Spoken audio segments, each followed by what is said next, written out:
Sir ఇప్పుడు BJP, TDP పొత్తు అనే ప్రచారం గత కొంతకాలం నుంచి వింటూ ఉన్నాము. హాట్ టాపిక్ కూడా అయింది.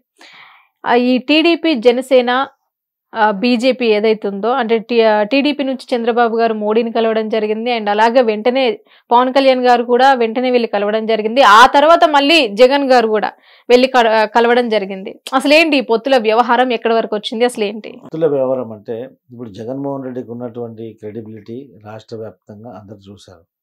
ప్రజలు వ్యతిరేకిస్తున్నారు. గత 5 సంవత్సరాలలో ఆయన నిర్మించింది ఏం లేదు.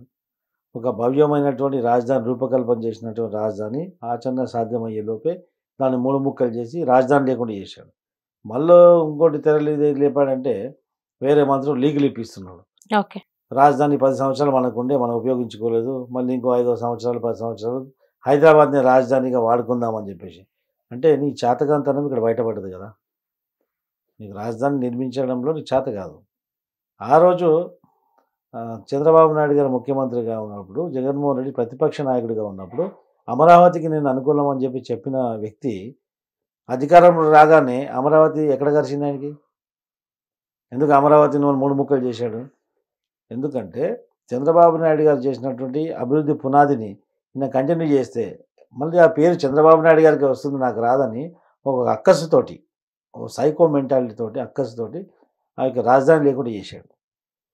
అదే హైదరాబాద్లో చూడండి, చంద్రబాబు నాయుడు గారు అనేక వేదికలపైన ఇక్కడ వచ్చినప్పుడు కూడా వారి తర్వాత వచ్చిన ముఖ్యమంత్రులు కూడా కృతజ్ఞత తెలిపారు. ఎందుకంటే నేను వేసినటువంటి అభివృద్ధి పునాదిని నా తర్వాత వచ్చినటువంటి ముఖ్యమంత్రులందరూ కూడా కంటిన్యూ చేశారు. దాని ప్రతిఫలమే ఈరోజు హైదరాబాద్ నగరం ఇంత విస్తీర్ణంగా విస్తరించింది, అభివృద్ధి చెందింది. అందరికి నేను కృతజ్ఞత వ్యక్తం చేస్తున్నాను, నేను వేసిన బాటను ఇంకా బలోపరిచారని చెప్పేసి కృతజ్ఞత చెప్పారు వేదిక పై నుంచి. అది ఒక నాయకుడికి ఉన్నటువంటి నిబద్ధత, నైతికత. అది ఈయన లోపల ఏముంది? కుళ్ళు, కుతంత్రాలు, పగలు, ద్వేషాలు, ఒక ఫ్యాక్షనిస్ట్ మెంటాలిటీతో నడిపిస్తుంది. ఒక ఫ్యాక్షనిస్ట్ ముఖ్యమంత్రి అయితే ఏ విధంగా ఉంటుంది, ఒక ఉన్మాది ముఖ్యమంత్రి అయితే ఏ విధంగా ఉంటుంది, ఈరోజు తెలంగాణ మా ఆంధ్రప్రదేశ్ ప్రజలు చూస్తున్నారు.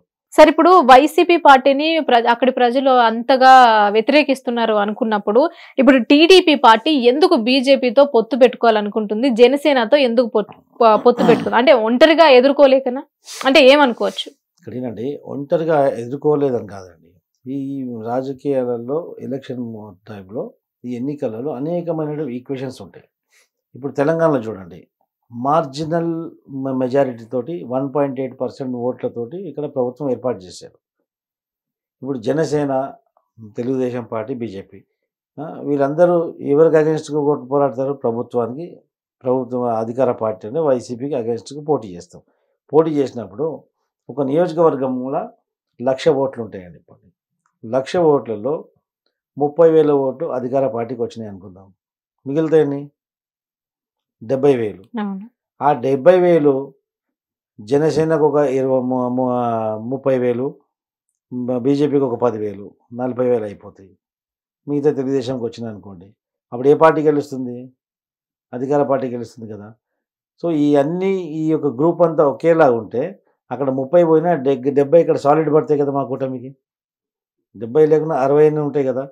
అంటే ప్రభుత్వంకి వ్యతిరేకత ఓట్లు, ప్రభుత్వాన్ని వ్యతిరేకించే వాళ్ళకు వేరే ఆప్షన్ లేకుండా ఈ యొక్క అధికార పార్టీ అన్యాయం చేసింది.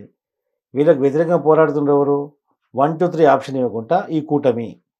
ఆ కూటమిలో ఎవరిని ఆకర్షించి ఎవరి అభిమానులు వేసినా కానీ ఆ కూటమికి ఓట్లు చెందుతాయి. కాబట్టి ఒక ప్రభుత్వ వ్యతిరేకత ఓట్లు అనేది ఒక కన్సాలిడేట్గా ఉంటాయి. కాబట్టి గెలవడానికి, రేపు గెలిచిన మెజారిటీలో ఉండడానికి అది అవకాశం ఉంటుంది. కాబట్టి అందుకే పొత్తులో చేసుకుంటారు అన్నమాట.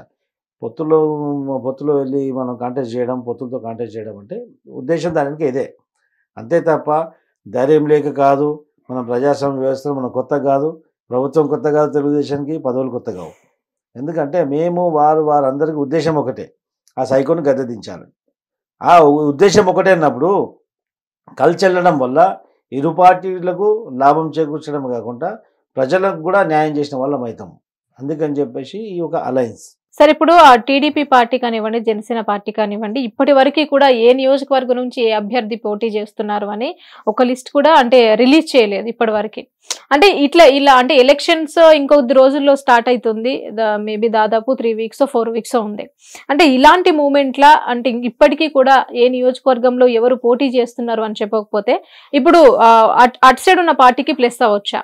ఇక్కడ ఏంటి, తెలుగుదేశం పార్టీ తరఫు నుంచి ప్రతి నియోజకవర్గంలో ఆస్పిరెంట్స్ ఆశావాహులు ఉన్నారు, ఎమ్మెల్యేకి పోటీ చేయడానికి కానీ ఎంపీ పోటీ చేయడానికి. అదేవిధంగా జనసేనలో కూడా ఉన్నారు. ఇరు పార్టీలు ఫస్ట్ వాళ్ళకి ఎన్ని సీట్లు మేము ఇవ్వబోతున్నాం, మేము ఎన్ని సీట్లు కాంటెస్ట్ చేయబోతున్నాం. ఆ తర్వాత మాకు ఎన్ని సీట్లు, సపోజ్ మాకు ఒక 100 సీట్లు మేము కాంటెస్ట్ చేస్తాం అనుకోండి, ఆ 100 నియోజకవర్గాలలో మా బలమైన క్యాండిడేట్ ఎవరని చెప్పేసి మేము అప్పుడు సార్ట్అవుట్ చేసి వాళ్ళని ఫిక్సప్ చేస్తాం. వాళ్ళు 50 కాంటెస్ట్ చేస్తారనుకోండి, 50 నియోజకవర్గాల వాళ్ళకు ఉన్నటువంటి బలమైన క్యాండిడేట్స్ ఎవరు ఫస్ట్ క్యాండిడేట్ డిక్లేర్ అవుతుంది. అయిన తర్వాత ఈ 50, 100 2 క్లబ్ చేసి అప్పుడు ప్రజల్లోకి వెళ్ళడం జరుగుతుంది, అప్పుడు అనౌన్స్ చేయడం జరుగుతుంది. ఈ క్యాండిడేట్ సెలెక్ట్ చేసేటప్పుడు వాళ్ళ అనేకమైన ఈక్వేషన్స్ వాళ్ళ మీద పరిశీలించబడుతుంది. ఒకసారి ఇంటెలిజెన్స్ రిపోర్టు, వాళ్ళకు ఉన్నటువంటి నేర చరిత్ర, ఆ తర్వాత వాళ్ళకు ఆర్థిక స్తోమత, వాళ్ళ ఒక క్యారెక్టర్ అన్నీ చూసి దాని ప్రకారంగానే ఇంకోటి కాస్ట్ ఈక్వేషన్స్, సామాజిక వర్గం ఏ సామాజిక వర్గం అంటే ఒకే సామాజిక వర్గానికి అన్ని టికెట్లు ఇస్తే మళ్ళీ ఒక నెగిటివ్ ఇంపాక్ట్ పడుతుంది. సో అనేక ఈక్వేషన్స్లో ఆలోచించి క్యాండిడేట్స్ని డిక్లేర్ చేస్తాం, అప్పుడు తర్వాతనే అనౌన్స్ చేస్తాం. ఇంత ప్రక్రియ కూడా బ్యాక్ ఎండ్లో జరుగుతూ ఉంది. మా నాయకులు ఎవరు ఖాళీగా కూర్చోలేరు, వాళ్ళు మాట్లాడడానికి కూడా తీరిక లేనటువంటి బిజీలో ఉన్నారు. ఈ యొక్క సమీకరణలో ఈ అలయన్స్ పొత్తుల సమీకరణ కానివ్వండి, నాయకుల సమీకరణ, ఈ యొక్క క్యాండిడేట్స్ సెలెక్షన్స్ ఇవన్నీ బిజీగా నడుస్తుంది. అక్కడ తొందరలోనే నోటిఫికేషన్ వచ్చే లోపే మా క్యాండిడేట్స్ డిక్లేర్ అయిపోతారు. ఉమ్మడి మేనిఫెస్టో కూడా రూపకల్పన అవుతుంది, దాన్ని కూడా డిక్లేర్ చేస్తాం. జగన్మోహన్ రెడ్డి ఒక వైరస్లో తయారయ్యాడు, ఆ వైరస్ని ఎవరు ముట్టుకోరు కాబట్టి ఒక్కడే ఉన్నాడు, ఎవరైనా చేసినా ఒక్కడే. ఇప్పుడు ఏం జరుగుతుంది, టికెట్లు అనౌన్స్ చేసినా కానీ నీకు వద్దురా బాబు నాకు వద్దురా బాబు టికెట్లను వదిలేసి బయటికి పారిపోతారు ఆ పార్టీ నుంచి.